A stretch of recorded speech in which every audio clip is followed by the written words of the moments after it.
afternoon, football fans. Well, here we are. Happy New Year! That's right. The first show of 2020 on IE Sports Radio. I hope you're ready, because it's going to be a good one. We're not talking professional football, and we're not talking college football. We're going all the way back. We're going far back into the realm of high school football today, as we get you all ready and set for a game where it all begins. At least some of the journey begins on this glorious day of high school football. It isn't the state championship, and it is not one of the various bowl games that I didn't even know existed, by the way, before this year on today. Today is basically the final college or high school game, one of the final high school games you will find. And that, of course, is the Under Armour All-America game, the 2020 edition of it. We will have colleague stars arising from this game. Some of them have signed, some of them are yet to sign, and some of them will be signing today. We're ready to take you through that journey along with these young men. I hope you're ready, because we are live for 3 and Out College Edition right here on IE Sports Radio, your directory for all that is sports. Welcome, football fans. Well, you're in for a treat today, y'all. This is the first time we've ever brought this show, or actually made a show of this game. Reason being is because, number one, me incredibly busy all the time, like literally all the time. And number two thing, it's always hard to catch this dang show. It really is, this game. It's hard to catch this game because sometimes it's just hard to find it. Like, not to find it, but sometimes you have to be really looking for it in order to catch it. So it's something that I got to plan around to get, and I don't know if it's been historically on this day. I have seen games before. I remember Jadeveon Clowney actually had a pretty damn good game a couple of years back. I remember that was when Mooch was coaching the team. And this is a really cool football game, because it's something that it's been around for a while. I believe since 2008. I was looking at the wiki earlier, but it's a really cool game with really cool themes as well. They have different, sometimes it's the regular basic teams. It started back in 2008, by the way. This was in the it's always been in Orlando, Florida. Or actually, no, it's been in Florida. It was in Orlando, then St. Petersburg. Today, I believe it's back in St. Petersburg. But we have ourselves a pretty cool little running of this game. It's been around since 2008, and it was silver and red that year. Then it was white and black for a couple of years. Then it was red and white. Then it was white and black again. Then it was highlight and nitro. Then it was highlight and armor for a couple of years, all the way up until this year, where they have, up until last year, where they had different team names, the Ballaholics and the Flash. Well, before that was Highlight and Spotlight, and then Ballaholics and Flash. And today, this is a little different, and I like it. We have yet another cross-up of names, and I just think it's awesome. They keep on continuing to just toy around with the name and the realm and everything. And today will be Team Savage versus Team Pressure. So this is pretty sweet. So I'm going to say, today's a really fun day because these high school, it's basically the Senior Bowl of high school, if you will. It's really cool. I love seeing this. These youngsters getting out there and balling, and pretty much, some of them are already committed and they're just showcasing their talent. Some of them will be committing today, and some are yet to sign. Well, I mean committed, of course. I'm talking about signing. Sorry. The early college high school signing day was already passed, and the National Signing Day is coming on up, and we're just trying to, these guys are just trying to find a home.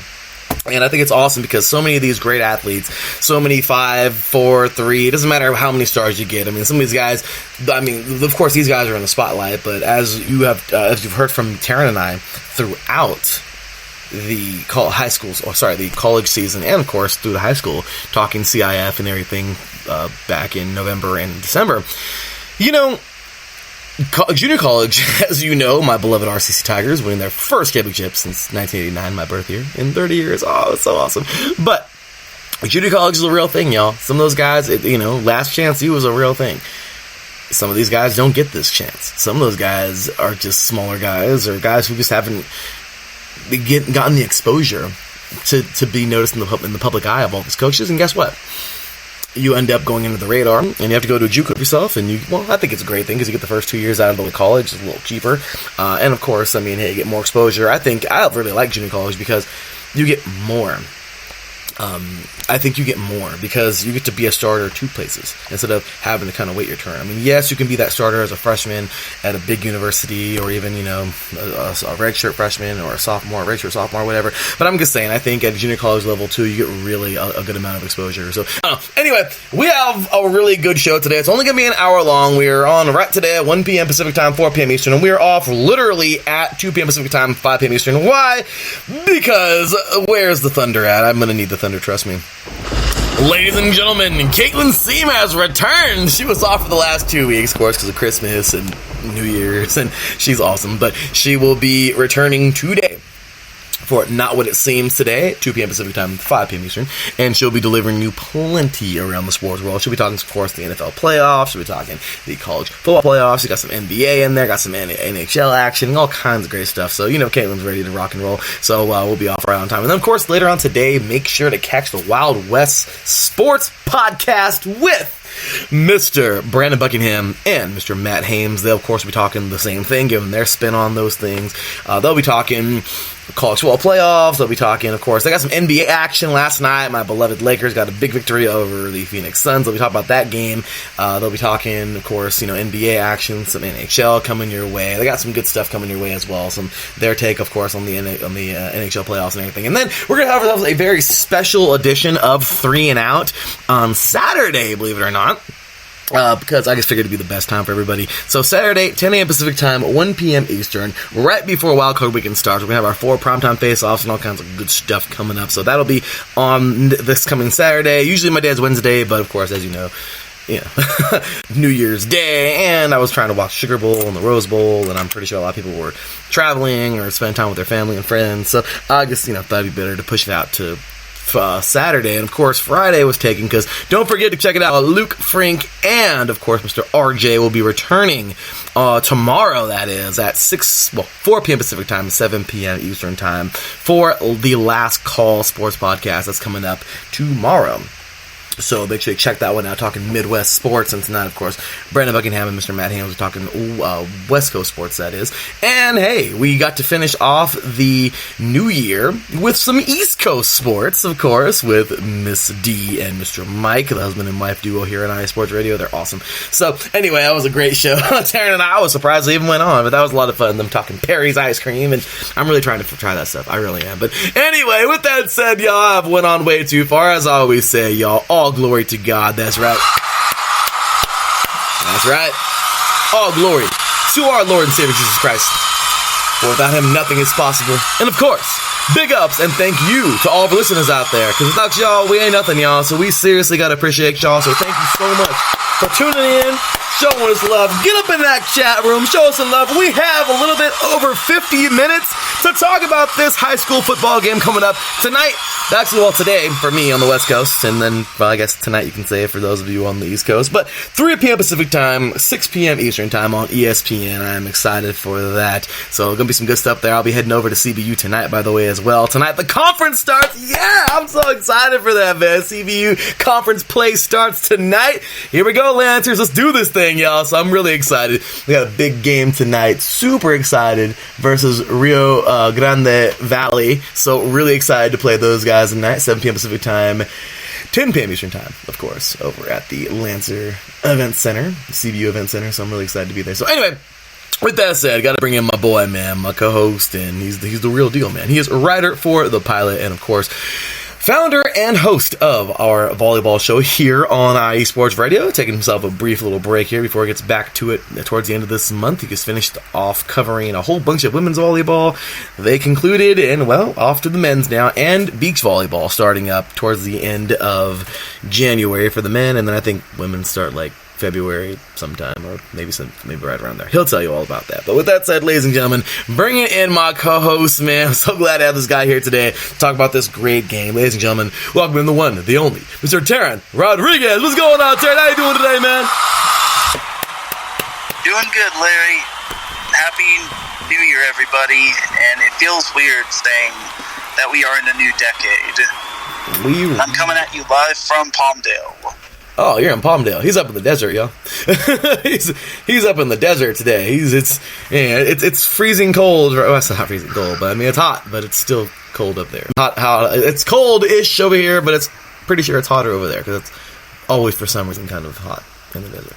Anyway, with that said, y'all, let's go ahead and jump on now over to this game. Well, first things first, Taryn, how the heck was your New Year's, man? It was good. It was real good. You know, we went to a friend's house. Then afterward, we came home and rang in the New Year.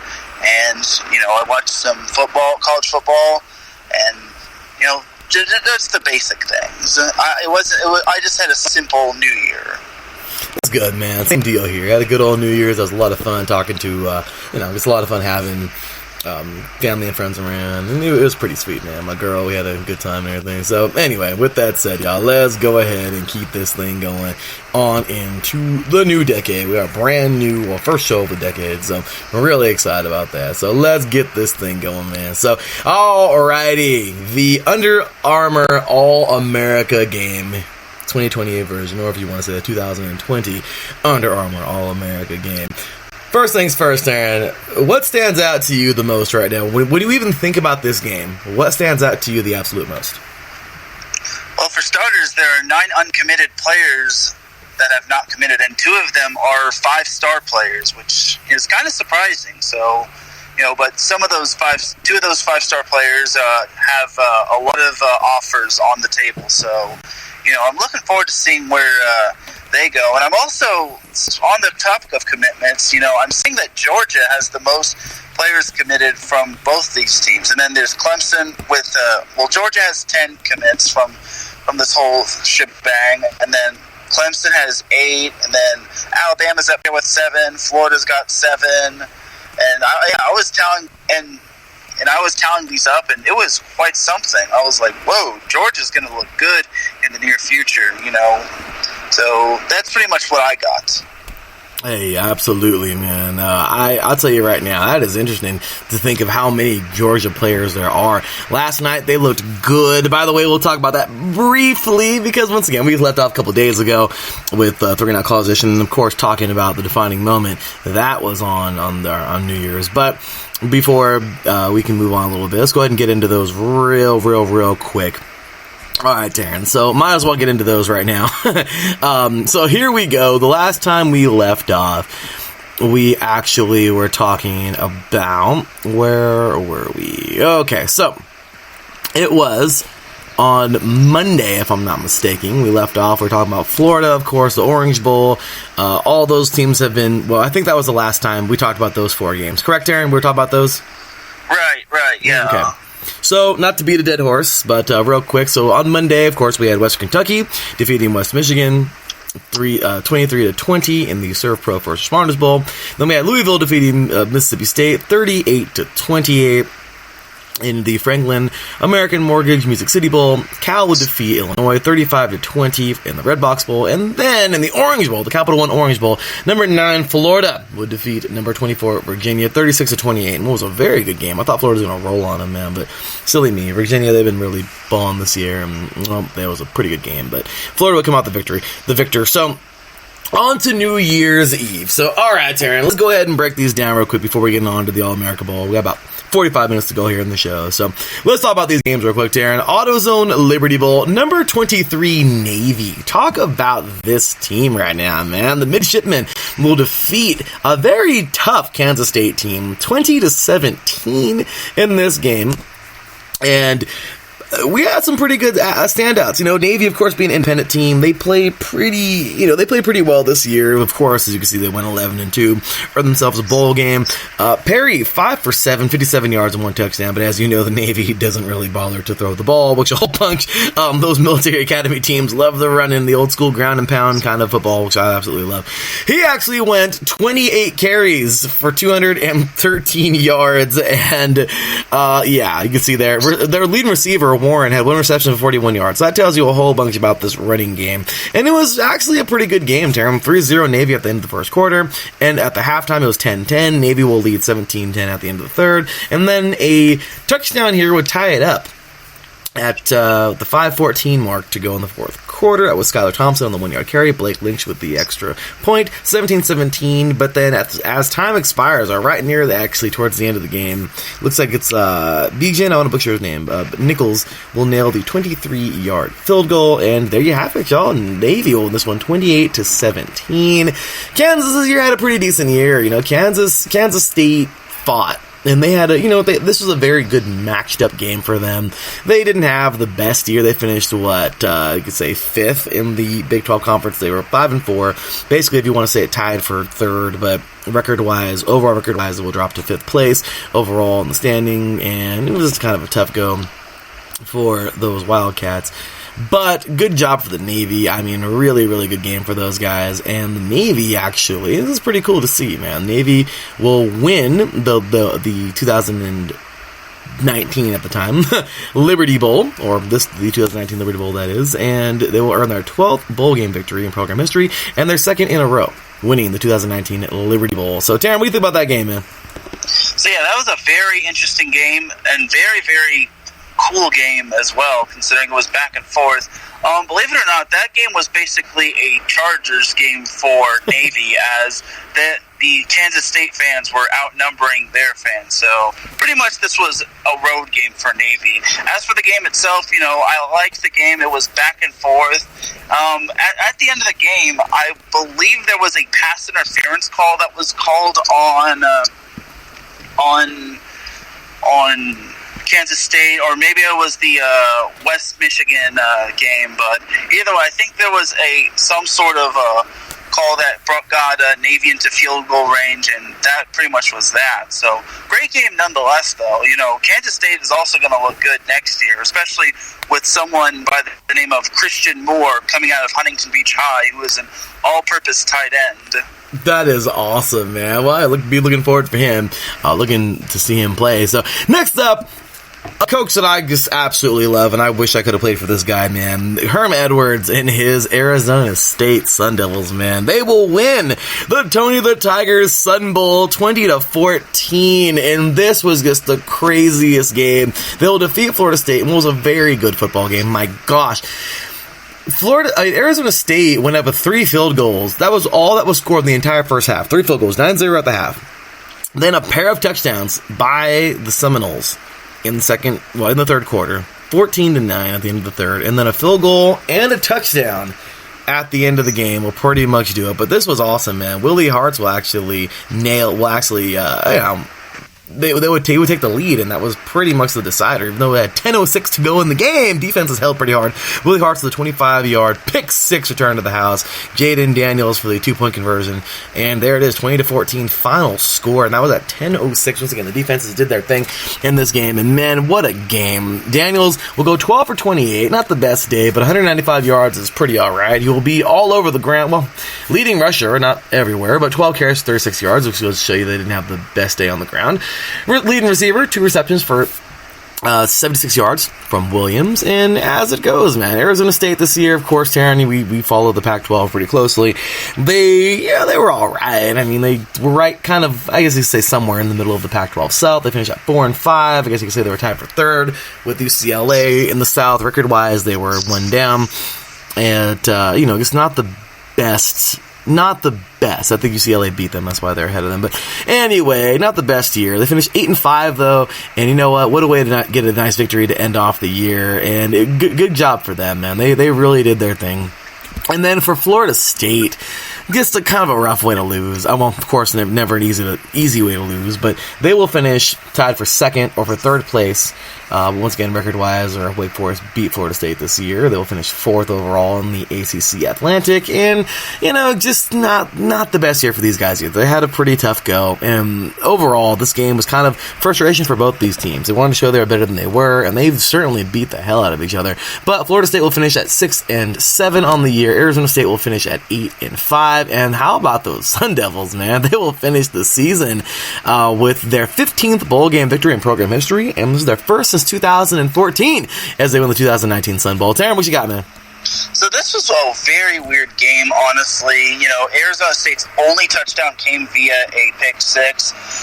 Tell you what, James Blackman of Florida State did a very good impression of Jameis Winston throwing for 4 interceptions, which is kind of funny, honestly. But, Jalen Daniels, at least he didn't throw any interceptions. And, he's only a freshman. So if he made any mistakes, then we got to cut him some slack. And, and Jalen Daniels, coming out of Cajon High School of San Bernardino, that's an impressive feat to lead ASU, who's had an up and down season, to a good victory, giving Herm Edwards that Tony the Tiger Frosted Flakes Gatorade bath. So, but for Florida State, they're basically kind of like the Titanic. They're basically in the same boat as Miami and USC are. Like, come on now, how are you going to throw 4 interceptions? It's like, I get you're trying to impersonate Jameis Winston, but that's not the route you want to go. Absolutely. That's not cool. Poor guy. He's a rough game for this guy. Rough year, as you can say, too, for the Seminoles. But good game overall, though, for the Arizona. That's crazy to think they didn't know the only touchdown scored. When did you know that? Was by Arizona State by a pick 6. So, hey, at least defense did their thing. So, good game for me, Darren. You know that. I love me some good defense. But, okay. Off to the Nova Home Loans Arizona Bowl. Wyoming, man. I'll tell you what. Hey, pretty good job here by Josh Allen's alma mater. They will defeat Georgia State 38-17. Williams actually looked pretty okay. 11 for 26, not the best completion percentage, but 234 yards, 3 touchdowns. He did throw 1 pick. Valadez, 26 carries, 204 yards, and 1 touchdown on the ground. What a day for this guy. And he also was the leading receiver with 3 receptions of 91 yards and 1 touchdown. Pretty good game. I mean, it was started out with a Georgia State field goal, or touchdown actually. After that, though, the Wyoming Cowboys will score 17 unanswered points, leading 17-0 at the end of the first quarter. At the half, 24-10. At the end of the third quarter, it would be 38-17 and no points in the fourth quarter. So defense is really held tight in the fourth quarter, and that would pretty much be that, man. Wyoming, we talked about them a little bit too this year, man. The Cowboys, they had another one of those awkward kind of seasons. They haven't been too dominant since Allen left, and even when he was there, they weren't extremely dominant, but they were, a little better. They will finish 4th place in the Mountain Division of the Mountain West Conference at 4-4, and you know what? Nice little stamp on their victory there to end off the season. For Georgia State, they will finish at 3rd place overall in the Sun Belt East Division. And, 7-6 overall, record-wise, 4-4 overall, in the Sun Belt. You know what? Is what it is, man. They gave a good go this year, but they just couldn't get over the hump, and unfortunately they will end off the season with a loss. But to the Cowboys, man, great stuff to these guys. They'll earn their 8th bowl game in program history, and their first since 2017 is win the 2019 Arizona Bowl. What you got, Darren? Levi Williams, man, a freshman. This guy was just absolutely amazing. I don't know why he started, because this was pretty much his only game, because all of his touchdowns came in this game. Only 3 touchdowns. Maybe Wyoming's primary QB was out because of NFL draft purposes. But this guy right here, Xavion Valadez, this guy put up such good numbers, like you said, 204 yards. That's pretty much Madden numbers right there.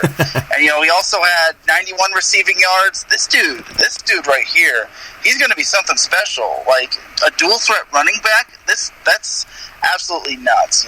That's very crazy. But nothing much left to say except Wyoming just had this game in the palm of their hands from the start. I think Wyoming and Georgia State were pretty much on 2 totally different levels, but that's just my take.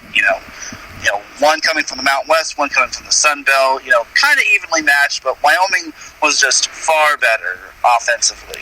Oh, they absolutely were, and they proved it, man. Also, Kentucky will defeat Virginia Tech 37-30 in a very good football game, man. I watched this. The end of this game was such a good game in the Belk Bowl. They will earn their 10th bowl game victory in program history, and this is their second back-to-back. This is the 2019 Belk Bowl, and man, Taryn, this was a good football game, man. It came down to the wire at the very end of this game.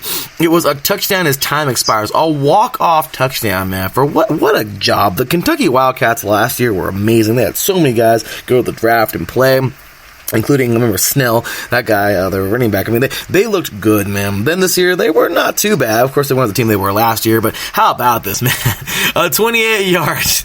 Sorry, at the very end of this game with 15, it wasn't necessarily a walk-off because they had 15 seconds to go, but with 15 seconds left in the game, Lynn Bowden Jr. will hit Josh Ali for a 13-yard pass into the end zone. Matt Ruffalo will nail the extra point, and then they try to do the schoolyard BS, if you will, of course quoted by, I forgot who it was who said that in The Longest Yard, but in the newer version of The Longest Yard with Adam Sandler. And man, Jordan Wright will come up with the fumble recovery, and that was it, man. He will roll it on into the end zone. 28.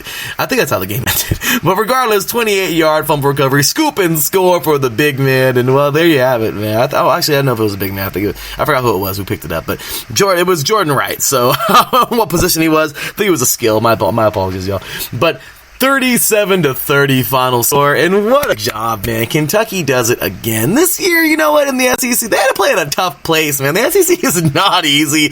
They will finish at 4th place overall in the SEC East at 3-5 on the year. Not the easiest place to play. I mean, come on now. I mean, we talked about the West being pretty tough the other day, and they are.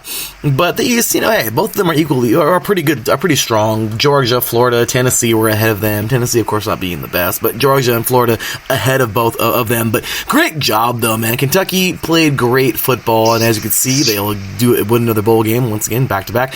And for Virginia, it was just a rough game. They had a pretty good football game. They played really well, but it just wasn't a go. They would lose that tough game to get the rights to go to the ACC championship when they would lose to Virginia. The members they seen the students flood the field. The Hokies has had a rough go this year, losing to their rivals, not playing the ACC championship as they've been last couple of years, I believe, or at least in the last couple of years. And then they'll go to their bowl game and just lose a close one right at the very end. And unfortunately, it's such a tough go, man. They'll finish at 5-3 in the ACC this year and 8-5 overall. And just a really rough game too, man, because this was just this was tough, okay?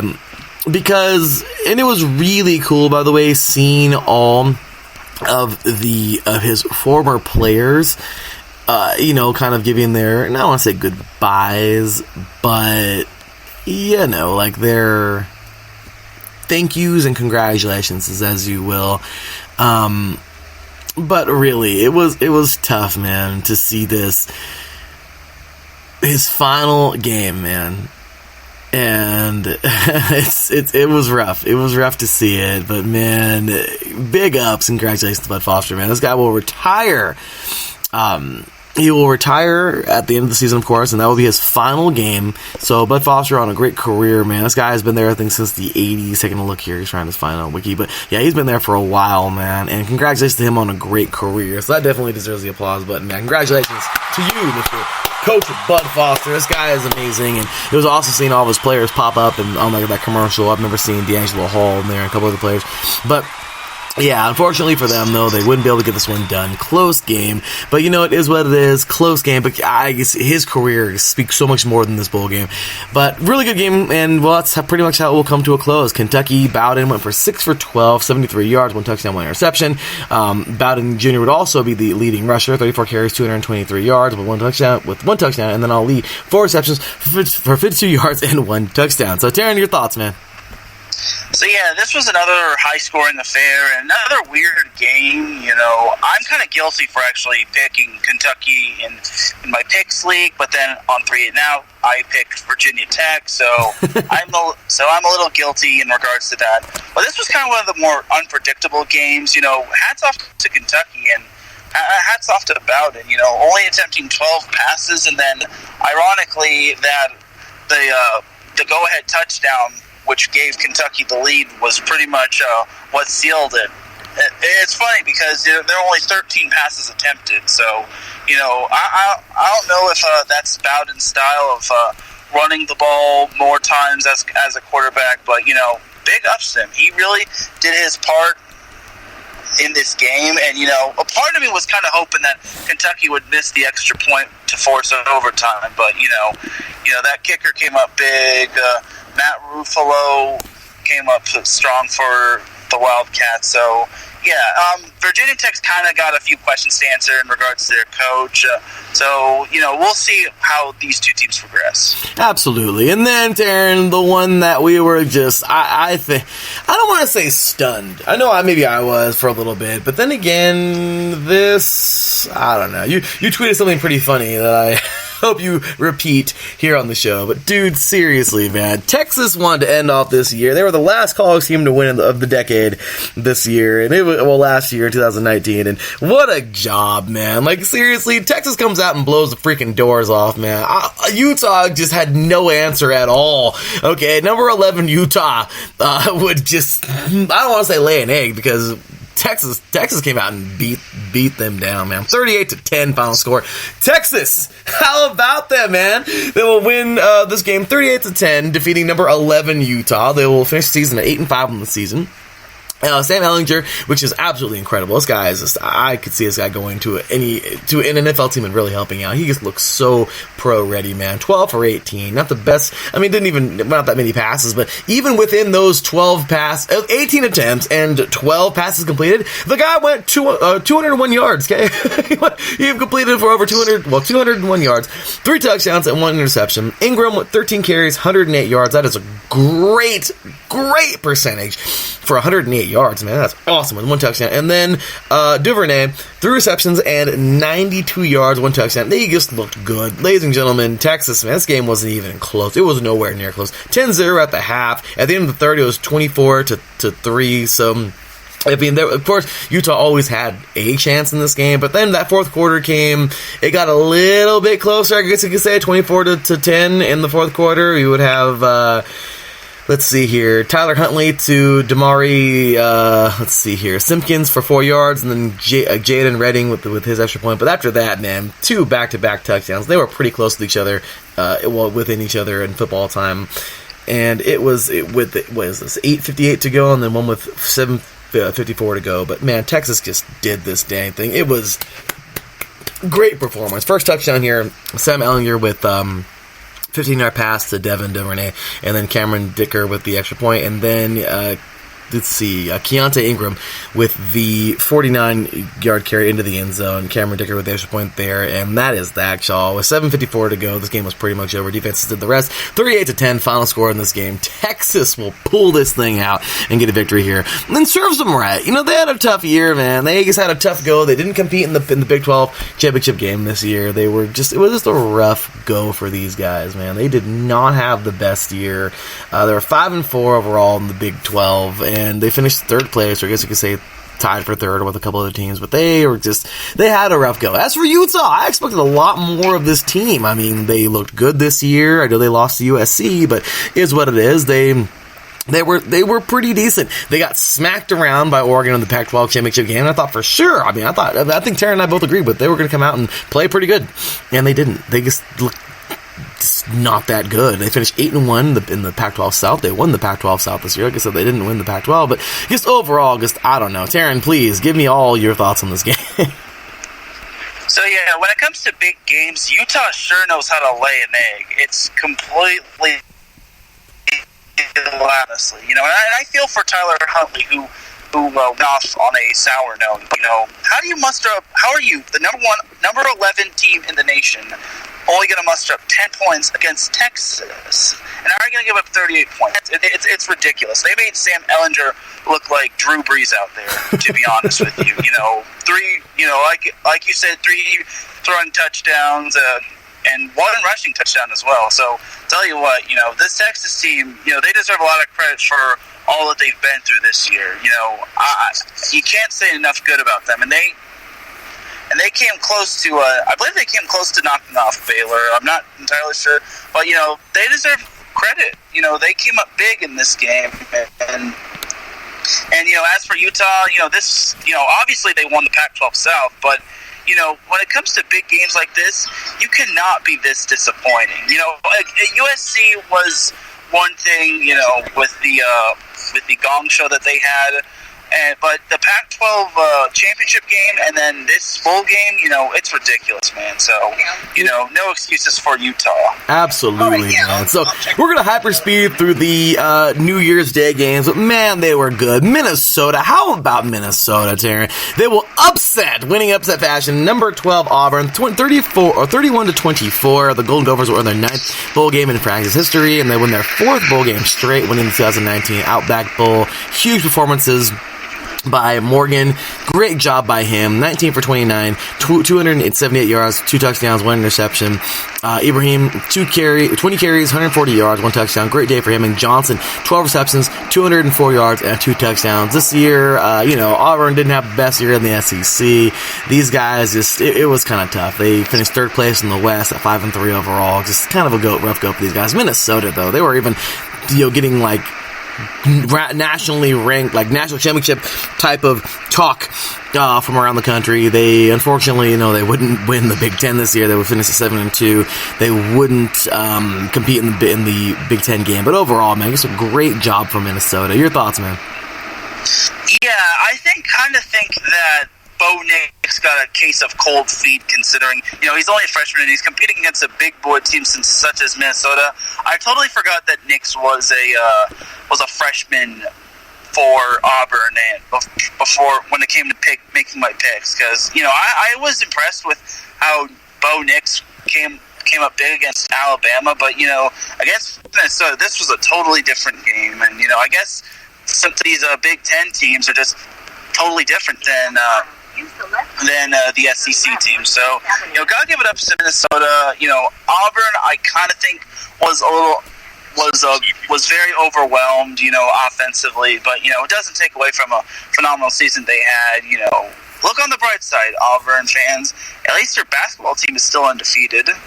Yeah, well, I didn't know that, but there you go. I mean, hey, good job to the Tigers basketball team, War Eagle. But how about this? Speaking of, War Eagle, well, their rivals, from the Iron Bowl, in-state rivals, Alabama, they'll get a nice victory here over a tough Michigan team, 35-16 over the Michigan Wolverines. They'll win their 2nd straight bowl game, winning the 2019 Citrus Bowl. And overall, Taryn, it was just it was a pretty good game, but overall the Alabama's even at not at full strength, they were still better than Michigan.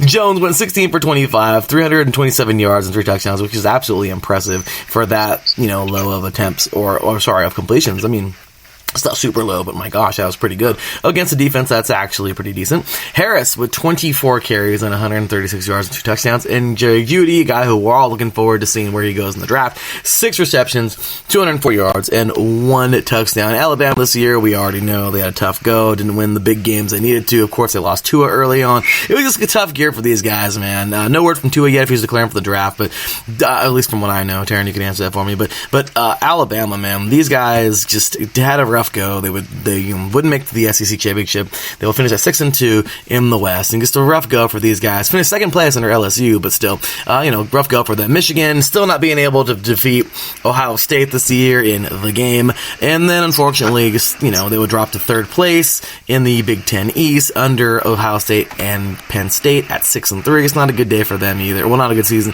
I mean, decent season, I guess, but overall, Alabama, man, they look pretty good. Taryn, your thoughts? So, good news to all Alabama fans. Tua Tagovailoa is coming back for his 6th year at Alabama. I believe he had a redshirt year and a gray shirt year, but he will be back next year for Alabama, which, that's good news for the Crimson Tide, especially since Mac, they can't obviously lean on Mac Jones the whole time, Come his senior year, Jones will be ready for it. Maybe Tua will take him under his wing. As for Michigan, kind of a bad performance. You scored 16 points and you had the lead going into halftime, and then you just flat out scored nothing. Granted, Bama's defense is really good, but, when you get the early jump on a team and you have momentum going into the second half, you got to keep that momentum. So, overall, Michigan still has some still has some concerns they need to address. Will Harbaugh stay or will he go? We'll see. But Bama is in a very good position, and they should contend for a championship next year. I agree, and now Tua's coming back. I didn't know that. Thanks, Darren. Yeah, good stuff there, man. So, and then we get on to the, the bigger games, if you will, of the day. The Rose Bowl and the Sugar Bowl. So we'll make these quick, because we do got to get into the All-American game. We only have 20 minutes. So, for number 6, Oregon, what a game. Man, what a game for both these teams, man. This was a war, and I'm so happy. I was looking at the sky, too. Like, that was so cool, that orangish sky. Like, I loved that when they pointed that out over Pasadena. Anyway, with that said, what a game, man. Oregon will find a way to win this one 28-27. The Ducks win their 15th bowl game in program history and their second straight as they win 2019 Rose Bowl. And man, what a freaking game this was. It would all come down to the very end where Oregon just basically had to get a first down. They were playing the timeout game with Wisconsin, and they did. They threw a touchdown, a first down, and I forgot who caught it, but I know Breeze had a really good day. He had a blocked field goal, a blocked punt, and or actually he didn't have the blocked punt. I think that was Locke, but he returned it for a touchdown. What an amazing day for this team, though, man. Herbert looked amazing. I love it because they said the hat trick, and he did have a hat trick, man. He had 3 touchdowns on the ground, which was absolutely awesome. But 14 for 20, Herbert would go with 138 yards, 1 interception. Verdell, 17 carries, 49 yards, and Johnson with 5 receptions and 66 yards. Overall, man, Oregon this year, they looked good. They won the Pac-12 North. They won the Pac-12 in dominating fashion. They finished the Pac-12 North at 8-1. Well, they finished conference play at 8-1, and they went on and did their thing. For Wisconsin, rough year, man. Rough year. They were so close, yet so far. They win the Big Ten game in the West. They would drop one, and it would just be rough, man. They would lose to Ohio State. They would finish at 7-2, and unfortunately, they went to the Rose Bowl, and it just wasn't their year. So, Taryn, what you got, man? Okay, this was a very, very good game. I'm very impressed with how Justin Herbert's led this team. Oregon, I think a year or so ago, was like 4-8, but now they are back on top. They won the granddaddy of them all. And I was very impressed with Justin Herbert. 3 rushing touchdowns. His teammates also encouraged him to run the ball a whole lot, and that's what they did. So I'm glad Justin Herbert got out of his own head and his own fear of getting injured when it comes to running the ball. And, he also overcame a pick 6 that Wisconsin registered in the game. But, but he managed to finish strong, and he that's something Oregon is. They're strong, and they also had a kind of a kick 6 or a fumbled punt. Wisconsin was going to punt, and then they kind of fumbled it, and then their punter fumbled it, and then Brady Breeze. He was he was the defensive MVP. So overall, good to see Oregon back on top. It really is, man. And then, of course, the Sugar Bowl, which was a pretty good game last night, I guess. Baylor fought, but it wasn't what you thought would. The Rose Bowl was a good competitive game. The Sugar Bowl, for the most part, I honestly think the score was worse. The game was worse than the score was, and it was a 12-point margin. Georgia pretty much just dominated, and I love what Coach Kirby Smart had to say at the end of it. He says, no players were late to the game, were late to meetings or something like that. No, they were not late to the plane taking off. Like, seriously, they were all there. He said, that's when I knew this team was going to win, and when I knew this team was, was serious and about winning, and they were, man. They pulled this thing off. They got a nice victory, 26-24. The Bulldogs were in their 32nd bowl game in their in program history, and their first since 2017 is in 2020 Sugar Bowl.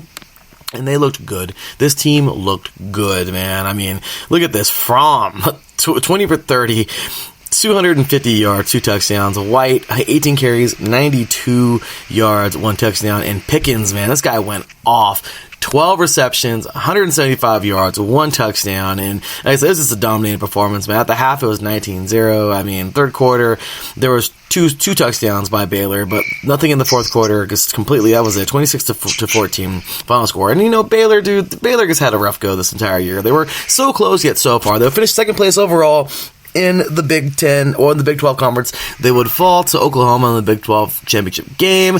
I wasn't that close of a game. And then Georgia, man, this year, though they wouldn't win the SEC, well, they would go on to win a good Sugar Bowl. They'll finish at 7-1 in the SEC, winning the SEC East this year. And just a good job for them. Once again, Baylor finishing second in the Big 12. They just have their regular. They don't have divisions or anything. But yeah, man. So overall, great day for Georgia. What you got, Darren? So I've got a few mixed feelings for Baylor. Obviously I'm disappointed in them because I thought they were going to make it a lot tougher on Jake Fromm.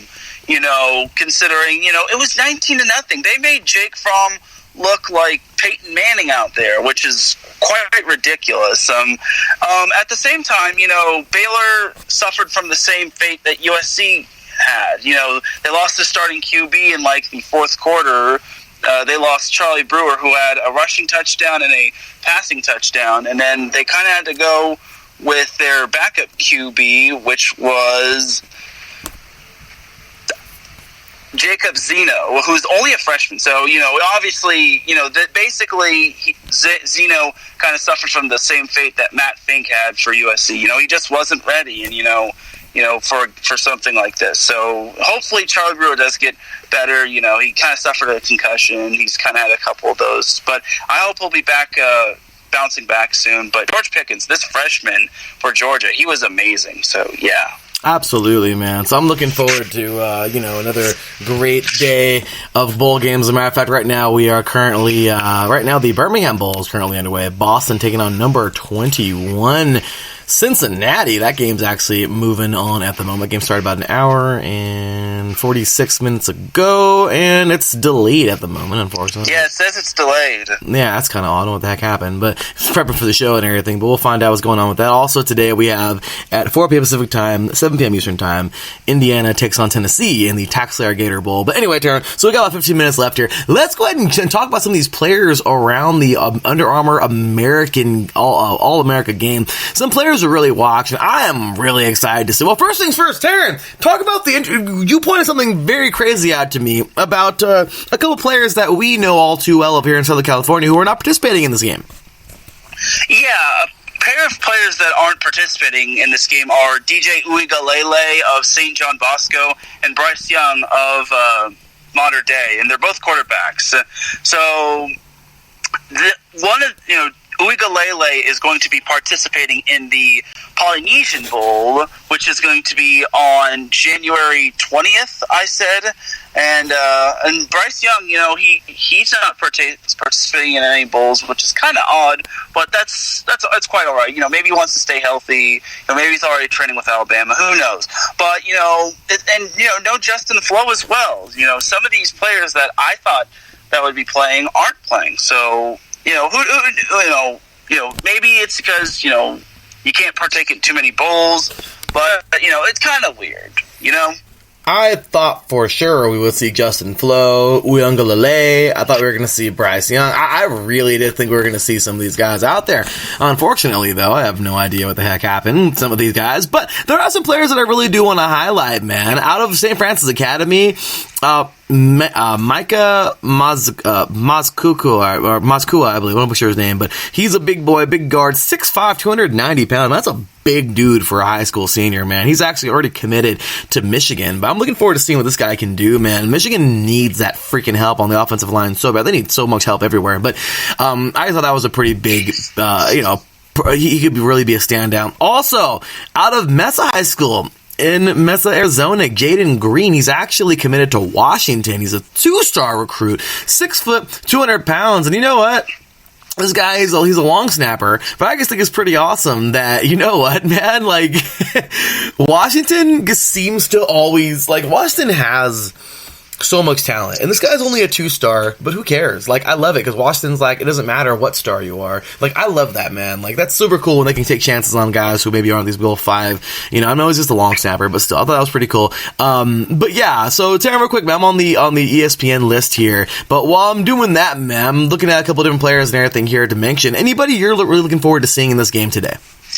I'm looking forward to seeing Darnell Washington, a 6'8" tight end. He's actually the number 1 tight end in the nation out of Desert Pines High School. He's a 5-star commit, or no, he's a 5-star player, but he has yet to commit, which, it's kind of odd, if you ask me, but tell you what, he's got a lot of offers on the table. So whoever gets him, that's basically a huge get for them. And then also Zachary Evans, who is the number 1 running back in the nation out of North Shore High School in Houston, Texas. This guy, I'll be interested to see how he does, because, he's very shifty, and he's said to be very shifty and fast. I'm pretty sure he's gonna have a big impact to whatever college he goes to. Hopefully, some of these teams like UCLA or USC lands some of these uncommitted players in this game. But, there's no guarantee, so we'll see what happens. But, I'm looking forward to all the uncommitted players just going out there and just showing them to just proving to everyone that they do belong in a college. Absolutely, Darren. There's one name right here that stands out to me so much on this list. And his name is Desmond Evans. He's a defensive end. He's out of Sanford, North Carolina, and he is out of Lee County High School. He's a 5-star, dude. He's 6'6", 235 pounds. And weren't we just talking about strong, man? I'm so strong. Weren't we just talking about good old Mac, man? Were we not just talking about this guy and his incredible, he's really, I think, changed the culture over there at UNC, making them into a football school. And he's a 5-star recruit that they signed, man. I really want to see this guy perform today. Also, another player who I think is really, this guy is quite the standout, man. Well, at least in my opinion right now, because these 5 stars, once again, it's kind of like a draft, like a make or break or whatnot, like the 5-star kind of thing. But, he's in our division, in our conference, Taryn. He'll be competing against our Trojans, of course, this year. But this dude right here, Savell Smalls, outside linebacker out of Buren, Washington, out of John F. Kennedy High School. He's a 5-star player and 6'3", 227 pounds. Taryn, you know as well as I do, man, if Washington can really continue to build that defense, seriously, they're a pretty big competitor in the Pac-12. They get that defense going. Oh yeah, not just their defense, their offense. I've mentioned this quite a bit. Washington's also getting a boost offensively with Ethan Garbers and Mark Redmond, even though they're both not in the All-American Bowl or the Polynesian Bowl. But yeah, Washington is looking really good. They are looking really fine. They could take over the Pac-12 pretty soon. Obviously they had a rough year, and obviously Chris Peterson stepped down. But Washington could be on its way back. And, another player I'm looking forward to is Julian Fleming, who has the highest grade of all these players. And he's also a 5-star recruit, number 1 wide receiver in the nation, going to the Ohio State. He's out of South Columbia High School. And, it's looking really good. But I'll also be quite interested to see how Desmond Evans does, because, he's going to North Carolina, That's pretty impressive. Yeah, he's got the second highest grade. That's awesome. And to think, I'm going to keep an eye on Fleming today for sure, man. That's really cool. But to think, man, yeah, these 5-star, we only got a few 5s. Not a few, but we have some 5-stars in here, of course. Some of them, Reggie Grimes, outside linebacker out of Ravenwood High School in Brentwood, Tennessee. He's going to Oklahoma State. Out of Raleigh, Lesville Road High School, Mitchell Mays, 6'4", 315-pound big boy, of course, big tackle going to Clemson. Another 5-star, we got Broderick Jones, another big boy tackle out of Lithonia High School, out of Lithonia, Georgia, 6'5", 300 pounds, big Georgia commit there. So, we're talking about a couple of these guys. I just brought up Savell Smalls.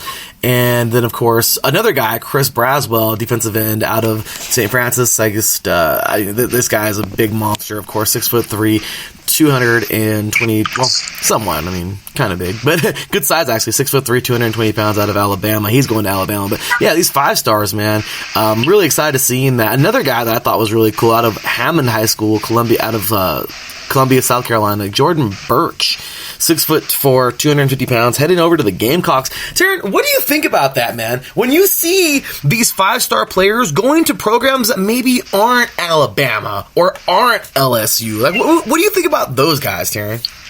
So yeah, I think those are the the type of players that want to be in want to be a big fish in a little pond, not a little fish in a big pond. Because sometimes it's not guaranteed to play at Alabama or Georgia or any of these other big schools. But if you're going to a not so big school and then you make a impact for them and you increase the culture, you could possibly be making a name for yourself in regards to that. So yeah, I definitely think it's a good idea to just branch out in regards to going to other schools such as the Carolinas, Maryland. I see one with going to Maryland, Texas A&M, the U, who, as we've said, has been struggling, but this is a step in the right direction for them.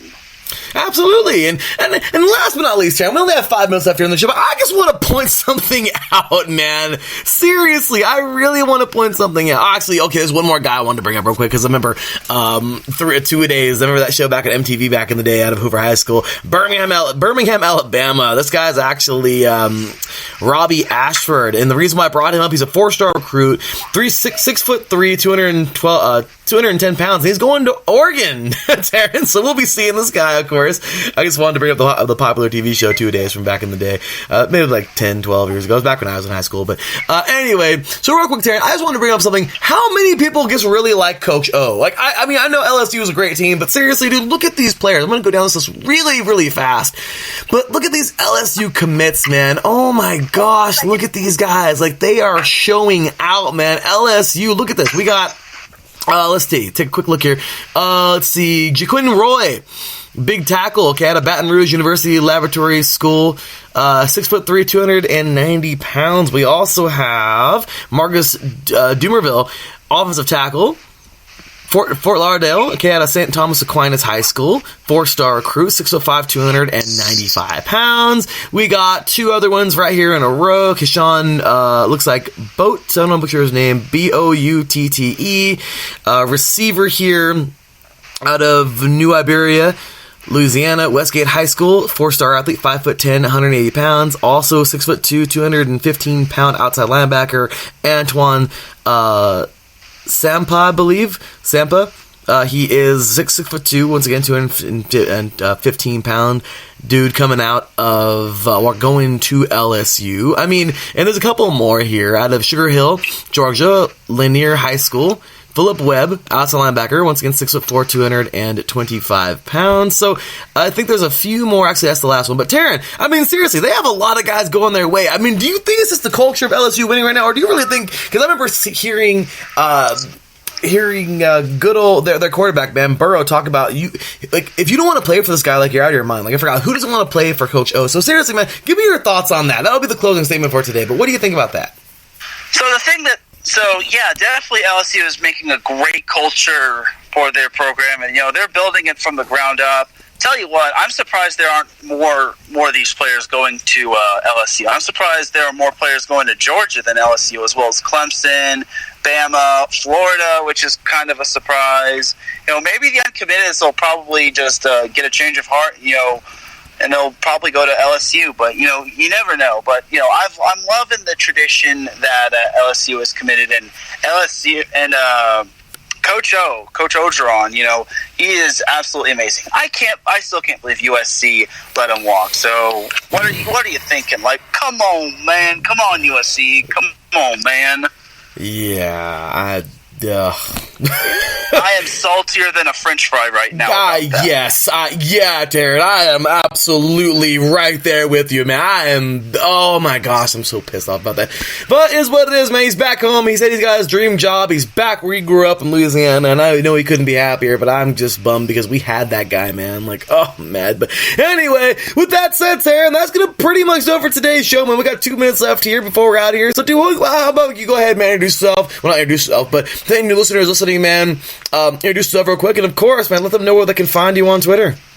You can find me on Twitter at Terran Rodriguez1, Teran, and then my last name Rodriguez is spelled Rodriguez. UEZ, and then the number 1. So once again, that's at Tan Rodriguez 1. You can find me on Twitter, talking sports and all of that jazz. All that jazz. Well, yeah, it's good jazz, man. And check him out, of course. You can follow me, your boy Larry B, at the THEE_LB53 on Twitter. You can follow us all as a whole at IE Sports Radio on Twitter. And, of course, you can check us out on Instagram and Twitter and Facebook, all at IE Sports Radio. Give us a like on Facebook. We'd certainly like that on Facebook. And show us some love, y'all. So with that said, you know the drill, y'all. Happy New Year. That is it. IE Sports Radio is ready to rock and roll. Stay tuned for Not What It Seems coming up right after the show. You know the drill, Taryn. Cue the music, because we're out of here. For the first time this decade. That's right, y'all. For the first time of the decade, cue the music, because we're out of here. Nice touch, Taryn. All right, y'all. With that said, that will be that. Stay tuned, because Not What It Seems with Miss Caitlin Seam is coming up right after this. And then, of course, the Wild West Sports Podcast with Brandon Buckingham and Matt Hames coming your way tonight, 5 p.m. Pacific Time, 8 p.m. Eastern Time. Once again, 5 p.m. Pacific Time, 8 p.m. Eastern Time. We will see y'all coming up this week and next week. Well, this weekend and next week. Until then, take care. And as always, God bless.